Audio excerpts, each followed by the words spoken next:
Hi, welcome to EdTech Chat and Chew number 42. We're at 42. Can't believe it. Yeah, we were just talking, surely the 30. No, we're in the 40s. It's good stuff. I'm Diane Smokorowski, and this is EdTech Chat and Chew, and this is Micah Brown. She's the coolest teacher ever. I'm just telling you. And today is just the two of us because our buddy Mike is in Amsterdam today. Mm-hmm. He's on a bike touring around Amsterdam, and today is the Holocaust remembrance of World War II and the Anne Frank story. So he's out doing a little teacher field trip for us today. I'm kind of excited. He'll be in Kenya tomorrow. I believe it's tomorrow. The next day he'll be in Kenya, and so we'll be hearing stories from him along the way. So got a little cold today. And I'm here. Just happens. It ran down Just a little bit because I had the big trip in Tennessee this weekend. Yes. It was awesome. I got a chance to meet Dolly Parton, who is as awesome as anybody could imagine. She really, really is cool to hang out with. So we got to meet with her, and she got to meet my son, who took his prom. I was going to say yes. So it's pretty funny, the story. I know you read it, but we walk in, and Little Smoke, we told him, that Mom had to go to Tennessee, and so he had to miss out on his prom. He really wasn't going to go to prom because he's like antisocial, but that's okay. And we told her, Paul's didn't get to go to after prom or any of those sort of things, but this was the weekend when he had to go do this thing with Mom. And she says, well, Little Smoke, I never had a prom date either. How about you and I be each other's first prom dates? Come over here and take a picture. And he kind of just stands there like this, right? And she grabs his arm and she's like, no, you have to be my date. Look like we want to be together. She took the prom picture with Little Smoke. So that was a good day. That's awesome. And so he was kind of beaming about it. Truly was beaming about it. So it was a good day.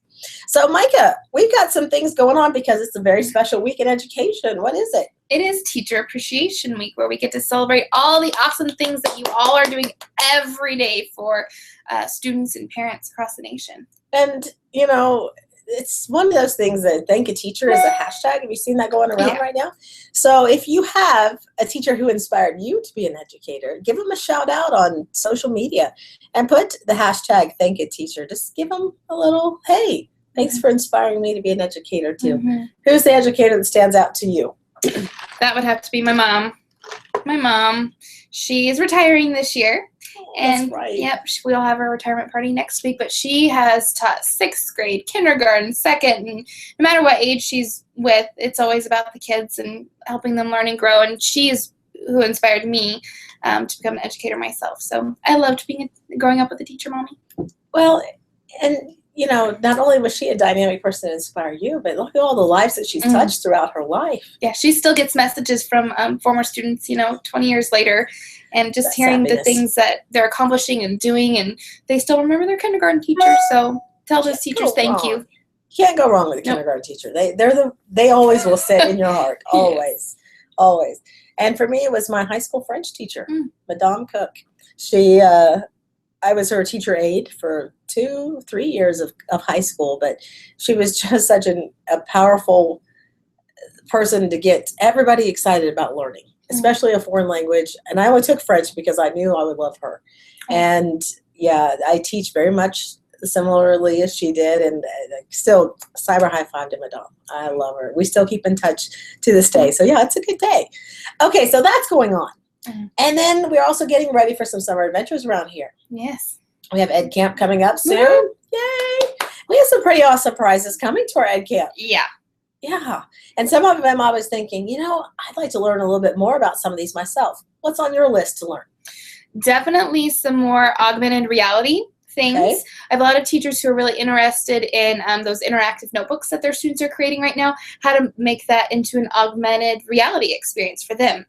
And one of the things I've recently learned about, it's called AugThat, AUGTHAT.com, and it is Teacher Appreciation Week, and they are offering free teacher licenses for the week. So if you're interested, go check out that website. So that's one of the things I'm really interested in learning this summer. Terrific. Anything else? Definitely diving more into the programming and the coding side.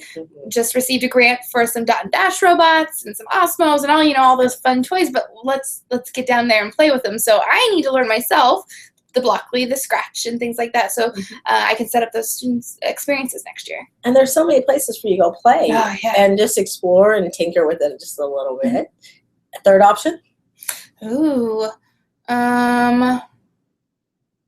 Probably just diving more into my personal learning network via Twitter. Facebook girl at heart. Love me some Facebook, but I want to go even deeper with some Twitter and some chats this summer.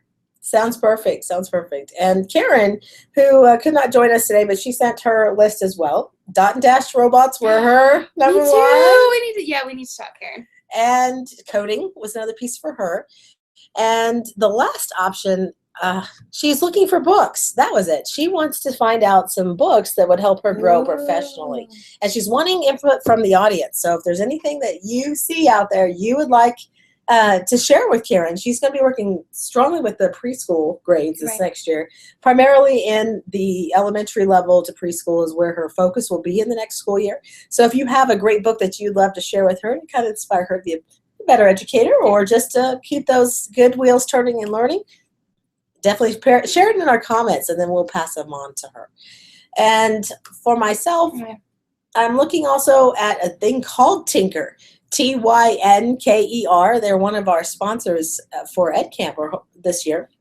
I was looking at an article that talked about what are the latest startups that are things that we should be looking for, and I wanted to highlight those especially at our EdCamp because I think it's important for us to still stick with the things that we're comfortable with, but then what can we merge with that to make more app smashing and experiences happen with kids?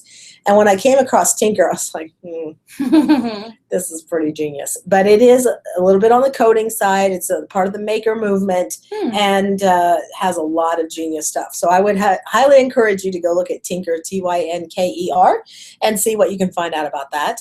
Prodigy game was something that I'm kind of hearing a lot of buzz around the district, so I want to know more about that. And what is Prodigy? Prodigy Math.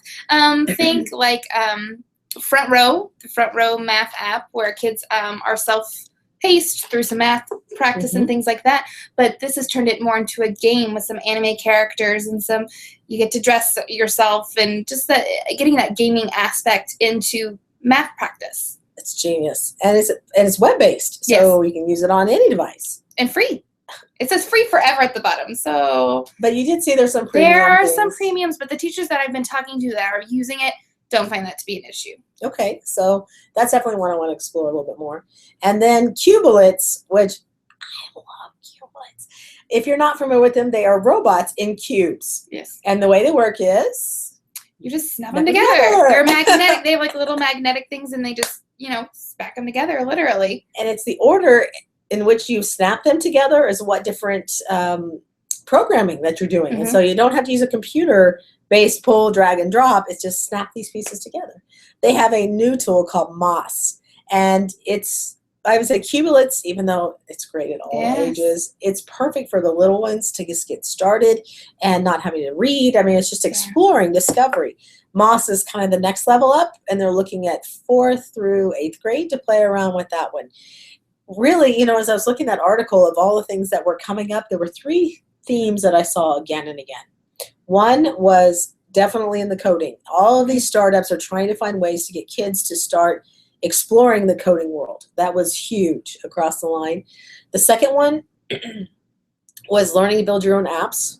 There were some things around in there. We were looking at YAP, Y-A-P-P was another one that was on that list. And the third one was learning how, it was changing the whole learning management system.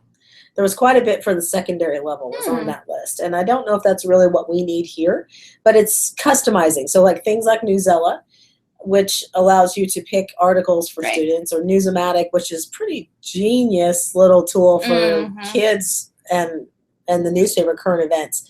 You're seeing some more tools like that with customizing for curriculum areas. Some of the same things we've seen over and over and over again.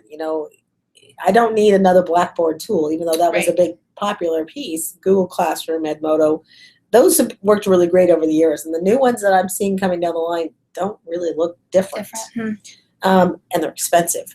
So I'd rather see the kids more on the creativity side. Yes. And exploration. Yes. And then being able to share that work with others. Yes.